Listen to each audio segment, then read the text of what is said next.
Alright, this is the start of my YouTube video. This is going to be a weird one. It's going to be trying out testing some things, mainly audio, camera, trying to see where I fit in, have a little fun in the video, and kind of progress with my disc golf career and see how things go.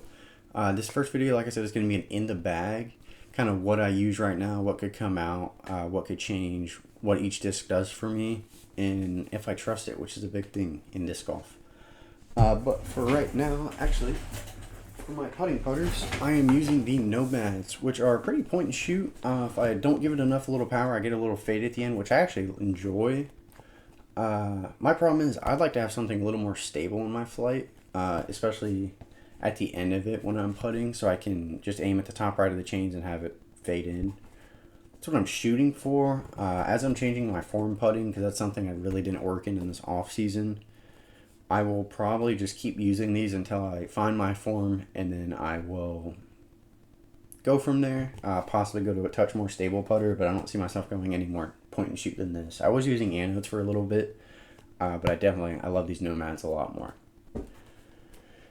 And a little bit, I have only been playing for right at probably a year. Seriously, and I have played 2 tournaments the last season, and they did not go well. I played a UWF tournament, which was a college I went to, and at the end of the first round, I was doing great. I want to say I was tied for second, which was crazy in my eyes.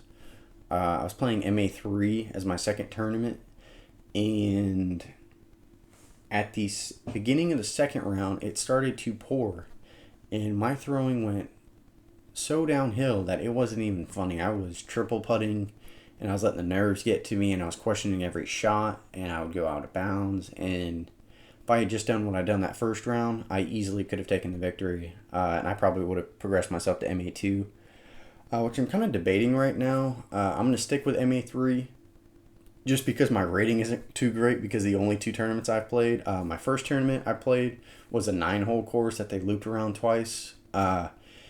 And as my first tournament, I let the nerves get to me, and I was kind of throwing OB every now and then. And I had no form whatsoever, no putting. And it was a pretty rough tournament. I did end up, I want to say, third, which for me was great, being in my first tournament. The second one, I definitely was a letdown. But moving on to my putters, I'm going from understable to stable. I have the spin, which I love. I can throw it flat and get a little turn out of it, which I throw left-handed, by the way, but I putt right-handed. I don't know why, but that's just what feels most comfortable to me, and I'm going to keep it up. I don't really see it affecting my game at all, and since I'm learning this way, it just feels comfortable, and I'm going to stick with it. That'll probably stay the same the rest of my, as long as I play disc golf. But the spin is great, pretty reliable. If I want to just power down and get like a 200-foot shot, it'll just stay dead straight. Pretty much no fade at the end, which is really cool. If you hit your line, you hit it, and you're going to be happy with a shot with a spin. And a lot of my bag is MVP. I will say that towards the end of the fairways, I have pretty much stopped focusing on, because the courses I play and the distance I can throw with these discs, they really are all I need out there. And so I haven't touched the distance category or the control distance category. So those I could see easily changing. I've just kind of grabbed one from each category and kept them in my bag just to have them. I don't really throw them that often unless there's crazy wind, but we'll get to those in a moment. Moving on to the putters, like I said, this is my point and shoot, and I'm going to bring up 2 of these because they are almost identical. I bag both. I have the soft proxy and I have the soft envy. I love these both so much. The proxy truly is the most point and shoot disc I have ever thrown, from beginning all the way to where I'm at now. If I get the perfect throw out of it, it'd be just a tad flip up, but it's truly just point and shoot. It'll hold its line any way you throw it.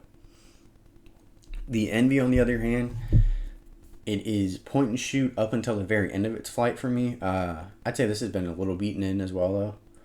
And at the very end of its flight, I can get a trust, just a trust a little, fade a little bit, and it is perfect every time for me.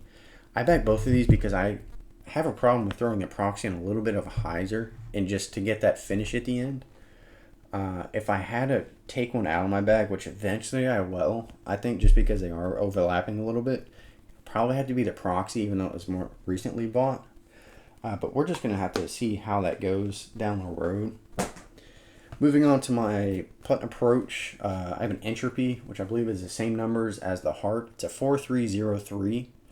Great disc. I can even forehand this one. I usually don't power on it just because I don't trust powering on putters in the forehand section. But I can get this to push 220, 230, and then dump at the very end, which is very reliable. I love it. I usually don't try to flex that one. For me, that disc, if I throw it on an anhyzer, it can come out, but if I throw on a lot of anhyzer, it'll just level off. If I throw that on a hyzer, I have problems trusting it. Pretty much it'll always come out of its flight, but it'll never go past it, where I'm going to skip ahead since I'm on the mids now. I have the Pyro, which if I throw this one on the same line as the Entropy on an anhyzer, I can trust this one to come out of it and also fade at the very end and create that S, which I love. I throw this one off the tee quite a bit compared to the Entropy. I do love both. I could see the Entropy making it out of my bag since this is only one speed faster, one more glide. But I hold on to both because I do use them for different shots. And down the road as I progress, I'll probably end up getting a few of these out of the bag. But a majority of these are going to stay. But going back to the understable side of things, I have the Hex, which I actually bagged two of. This is the Neutron plastic. It's been beaten in a little bit. It does flip up for me if I throw in a little bit of hyzer and I want to power it. If I power down and throw it flat, it's flat with a little bit of fade at the end. I love it. This has been my understable for my mid-range category, and I'm honestly waiting for the Detour to come out so I can replace it. Because I have a problem trusting it if I need it to turn over for me. Whereas I've always wanted and loved the sound of a Midnight Prowl, and that new disc coming out is supposed to be exactly that, where I feel like I could trust that a lot more. And so the Hex probably will be coming out of my bag in the Neutron plastic. But with the same disc in the Proton plastic, this one for me, I can even power on it, get it straight, and a very reliable fade at the end, not crazy dumping. Probably one of my, actually probably is my best mid at the moment. I love this thing and I cannot see replacing it at the moment. Next up, I do have the Matrix, which is overlapping with that Proton Hex. I'd say that I can get more glide out of that Hex, which I feel like those are great discs and they are very accurate when they say 5 in glide. This one, I want to say it's a 5.4, which I do believe is fair. I don't throw it as much. I feel more comfortable with this one on forehands, but I am kind of starting to forehand the Proton version of it, and I can get the same flights. I'm just kind of getting used to it, and once I do, I will probably take this Matrix out of my bag. I do love the design on it, though. It's pretty cool. And this is an Ace disc as well, which I only have 2 of at the moment. They were within the same week. After that, I've hit a few chains, but I haven't been close. But that's beside the point. And that is it for the mid categories. Like I said, I have 4 putters, 4 mids, which I feel like is a good amount. I could see myself taking a mid out easily and 1 putter. But moving on to the fairway, I have the Sarah Holcomb Crave, which I absolutely love. If I throw it on hyzer, I get that flip up with a little bit of fade at the end. If I throw it flat, it'll turn.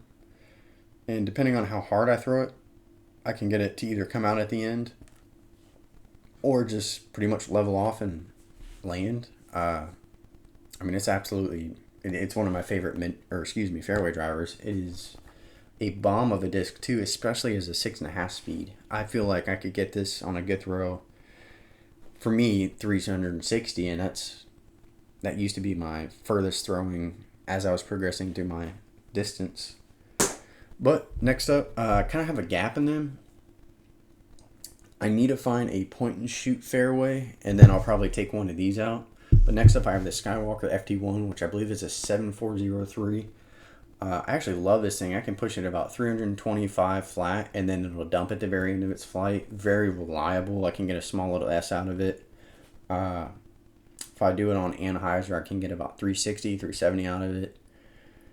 Even the design's cool. And I've been watching Casey White, and he's amazing. And he did, I want to say it was Waco he played. He did amazing at recently. And it was kind of cool to support him. And I loved it. Like I said, the design, the colors, the fly to this thing, even as it has more stability in the Horizon plastic. I think it was a great choice for him. But next up, I have the Terra, which is kind of a utility disc or a get out of jail free.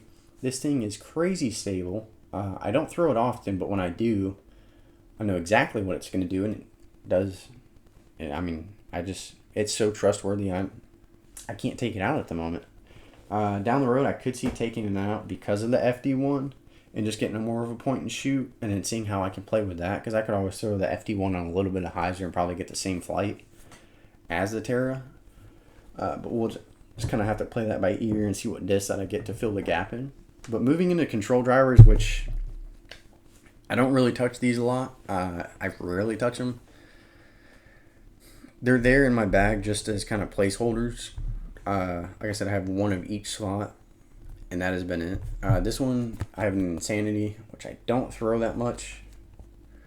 I'd actually say that my Neutron Tesla has become beat in and flippy enough because of my power that this will fly the same exact as the Insanity, but I can trust this a lot more. If I can hyzer flip it, have it fade out, I can do a full S. I mean, I can have it just turn over, not come back. To me, this has been my perfect understable disc, so it's kind of been just kicking the Insanity in the butt, not having any playtime.